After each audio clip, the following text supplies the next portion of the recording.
Her brother shoved me down laughing. He sent goons to finish me off. I left him in a wheelchair, but a photo of her daughter just showed up. I'm John, a former Special Forces soldier, back in my hometown of Columbus, Ohio, after a mortar shell messed up my leg. The limp's a constant reminder of what I left behind, but I was ready to start fresh. At 32, I was done with war, ready to trade combat boots for a quieter life. Columbus felt smaller than I remembered, the kind of place where everyone knows your business, but I liked that. It grounded me. I got a job at a local security firm, nothing fancy, just enough to keep the bills paid and my mind busy. One rainy afternoon, I stopped by a coffee shop on High Street, the kind with mismatched chairs and overpriced lattes. That's where I saw Emily, my high school sweetheart, behind the counter. Her auburn hair was tied back, and she had that same shy smile I fell for at 17. We locked eyes, and it was like the last 10 years hadn't happened. She was wiping down the counter, her hands moving fast, like she was nervous. I ordered a black coffee, and we started talking. She told me about her life now, raising her 4-year-old daughter, Lily, on her own. Lily's dad was long gone, some deadbeat who never showed up for her. Emily's voice softened when she mentioned Lily, her pride shining through the exhaustion. We started dating again, slow at first. I'd pick her up after her shift, and we'd grab burgers at a diner off Broad Street. Lily came along sometimes, this tiny tornado with pigtails and a giggle that could melt anyone. I'd push her on the swings at Goodale Park, her laughter echoing as Emily watched, her eyes warm but guarded. I wanted to be there for them both, to build something real. For the first time in years, I felt like I was home. But then there was Mike. He wasn't Emily's brother, just some guy she'd known since her barista days at a Starbucks downtown. He'd show up at her apartment in German Village, unannounced, sprawling on her couch like he owned the place. Mike was lanky, with a scruffy beard and eyes that never quite met yours. He called himself her brother from another mother, which sounded like a bad sitcom line. Emily said she'd helped him out years ago, back when he was struggling with addiction. She'd bought him a cheeseburger once, sat with him through a rough night. That was Emily, always trying to fix people. At first, Mike seemed harmless, just annoying. He'd make snide comments about my job, my limp, anything to get a rise out of me. "Military man, huh? Bet you're too stiff to have fun," he'd say, smirking. I ignored him, for Emily's sake. But then he started crossing lines. He'd demand Emily cook for him, like she was his personal chef. One night, he left a pile of dirty clothes on her kitchen table, expecting her to wash them. I told him to back off, my voice low, but he just laughed, like I was some kid throwing a tantrum. Emily tried to keep the peace, but I could see it wearing her down. She'd apologize for Mike, saying he didn't mean it, that he was just going through stuff. I didn't buy it. There was something off about him, the way he watched her when she wasn't looking. I started staying over at her place more, not just for her, but for Lily too. That little girl had me wrapped around her finger. She'd crawl into my lap with a picture book, demanding I read about dragons. I'd do my best, making goofy voices, while Emily smiled from the kitchen. Those moments felt perfect, but Mike was a shadow creeping into that light. One evening, I caught him rifling through Emily's purse, claiming he was looking for gum. My gut screamed he was trouble, but Emily brushed it off. "He's harmless, John," she said, her voice tired. I wasn't so sure. I started noticing how he'd linger too long when he hugged her, how he'd talk over me like I wasn't there. I kept my cool, but my training taught me to spot threats, and Mike was starting to feel like one. Mike's presence in Emily's life was like a storm cloud that wouldn't budge. I tried to focus on the good, on the evenings spent with Emily and Lily in their cozy German Village apartment. We'd watch cartoons, Lily curled up between us, her tiny hands clutching a stuffed bunny. But Mike was always there, lurking, turning every moment sour. He'd barge in without knocking, sprawl across the couch, and demand Emily fetch him a beer. I clenched my jaw so hard it hurt, but I kept quiet. For her, for Lily. One night, things boiled over. I was at Emily's place, helping her clean up after dinner. Lily was asleep, her soft snores drifting from the bedroom. Mike was slouched at the kitchen table, scrolling on his phone, dirty dishes piled in front of him. He looked up, smirking. "Yo, John, why don't you wash these for me? You're good at following orders, right, soldier boy?" His tone was mocking, his eyes daring me to snap. I set down the rag I was holding, my voice steady but cold. "Wash your own damn dishes, Mike." I turned to walk away, heading for the stairs to cool off. I didn't want to fight in front of Emily, but the door behind me slammed open, and before I could react, Mike's hands were on my back, shoving me hard. I stumbled down the first few steps of the narrow staircase,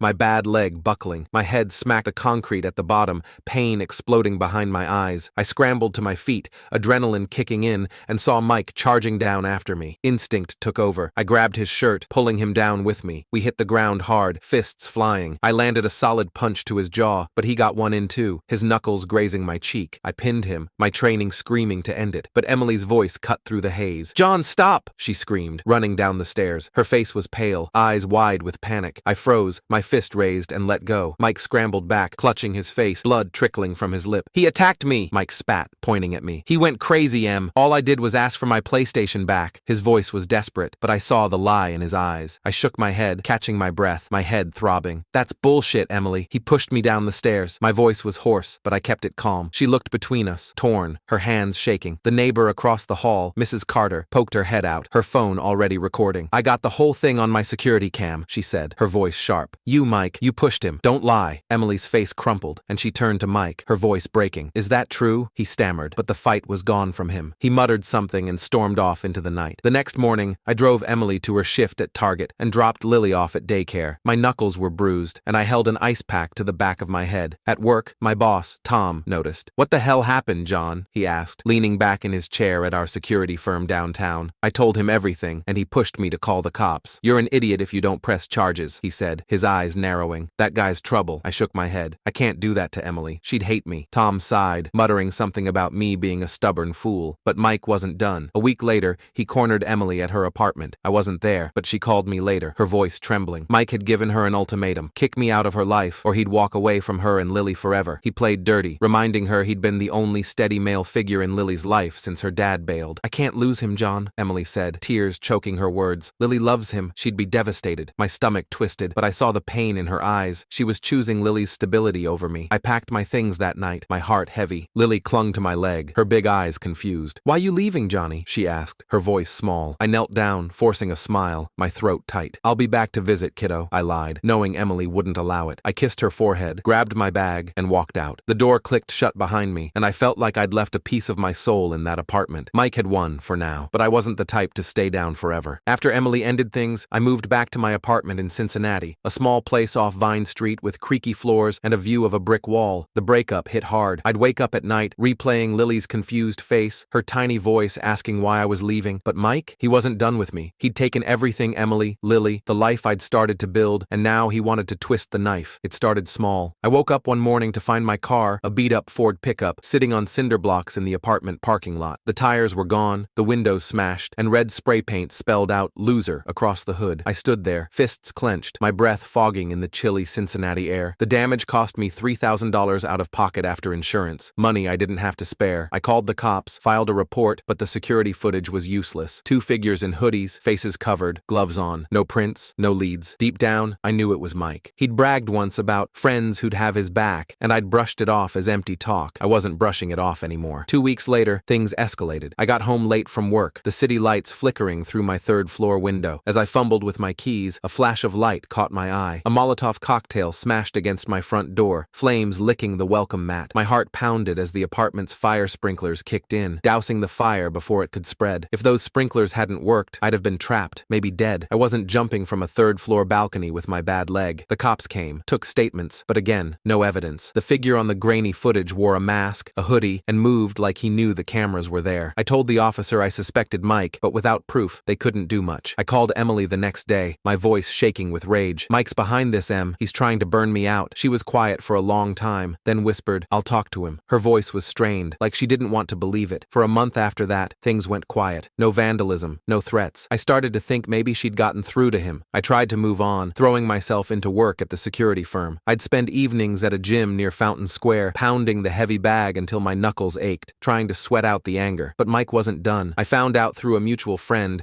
that Emily had laid down the law. Mike had to get a job, or she'd kick him out. He'd landed a part-time gig at a shady auto shop in Over the Rhine, the kind of place you'd only take your car if you hated it. They cut corners, overcharged, and didn't ask questions about their employees' pasts. Perfect for Mike. But when the cops showed up at the shop asking about the fire at my place, the owners didn't like the heat. Mike was fired after barely 2 weeks. That's when he lost it. I started noticing things, shadows moving in the parking lot, footsteps on the stairs that stopped when I turned around. I kept my pistol, a SIG P226, close, locked in a safe by my bed. My military training had me on edge, scanning every corner, every face. I wasn't paranoid, but I wasn't stupid either. Mike had crossed a line, and I knew he wasn't working alone. He'd mentioned those friends before, and now they were real. I started parking my rental car, a clunky sedan from Enterprise, while my truck was in the shop in different spots, checking the locks twice before bed. One night, Emily texted me out of the blue. I'm sorry about everything, she wrote. I told Mike to stop, but he's not listening. My chest tightened. I wanted to drive to Columbus, to see her, to fix things, but I knew she'd made her choice. I replied, just stay safe, Em. Keep Lily close. She didn't respond. That silence felt heavier than the breakup itself. I started carrying a small knife just in case. My boss, Tom, noticed I was jumpy at work. You're wound tight, John, he said, tossing me a water bottle during a break. Get a security system, or you're gonna end end up in a ditch. I laughed it off, but I ordered a camera for my front door that afternoon. I wasn't going to let Mike catch me off guard again. Deep down, I knew he was planning something bigger. The vandalism, the fire, they were just warm-ups. He wanted me gone, and I wasn't sure how far he'd go to make that happen. It was a muggy Cincinnati night, the kind where the air sticks to your skin. I'd just gotten back from the gym near Fountain Square, my muscles sore, a bag of groceries in one hand. My rental sedan was parked under a flickering streetlight, and I scanned the lot out of habit. Nothing seemed off, but my gut was screaming. I climbed the stairs to my third-floor apartment, the creak of each step louder than usual. As I reached my door, I heard footsteps, fast and heavy, coming down from the fourth floor. My heart kicked into overdrive. I turned, and there they were. 4 guys in hoodies, masks pulled tight over their faces, gloves on their hands. One voice, sharp and familiar, cut through the dark. "You're done, John." It was Mike. I dropped the groceries, the bag splitting open, apples rolling across the floor. I lunged for my door, fumbling the keys,